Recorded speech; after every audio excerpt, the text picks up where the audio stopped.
bonus culture of the past and replacing it with, first of all, a determination that there are no rewards for failure, and secondly, that there are rewards only for long-term, not short-term, but long-term success. The bank has got to have a bit of a wake up and smell the coffee moment and recognise, actually, hold on, we wouldn't be here, we wouldn't have jobs, we wouldn't get anything were it not for the taxpayer standing behind us.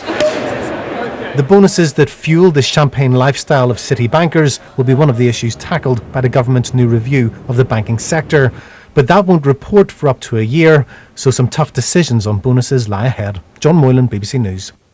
Well, we can speak now to Sean Springer, who's Chief Executive of the City Headhunters, Napier Scott. Thanks very much for coming in. How important are bonuses when you're headhunting someone or someone is looking for a job in the city?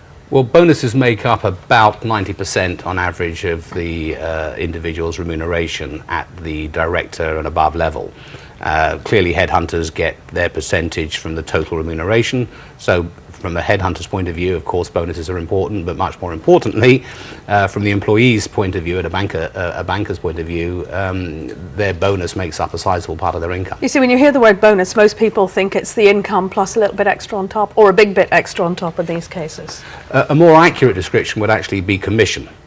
The banker on average will take about 10% of the wealth they create. Of course, this varies enormously, but an average figure is about 10%.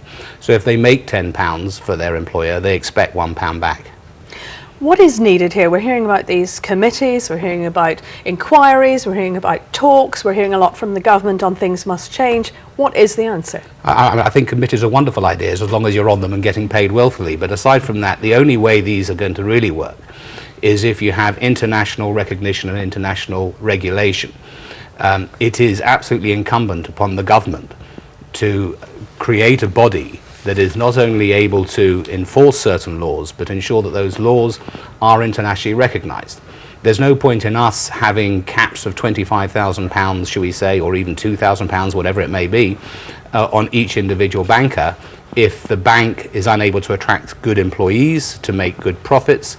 The bank will either move its centre abroad or the employees will move to another centre abroad themselves. It sounds like an impossible task, though, if everyone has got to do it right across the world. Is it possible?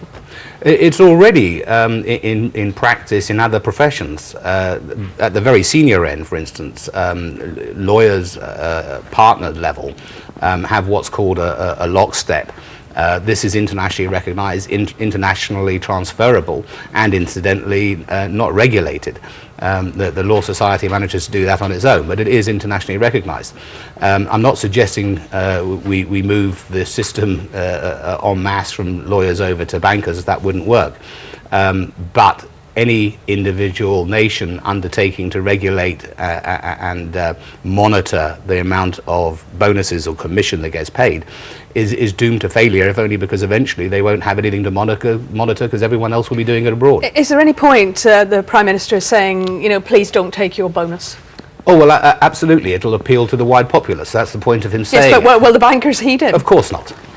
You know, we live in a society for the past 30 years where every single man jack of us, whether we happen to be working in a car factory or working inside a bank, has been obliged to look after himself or herself.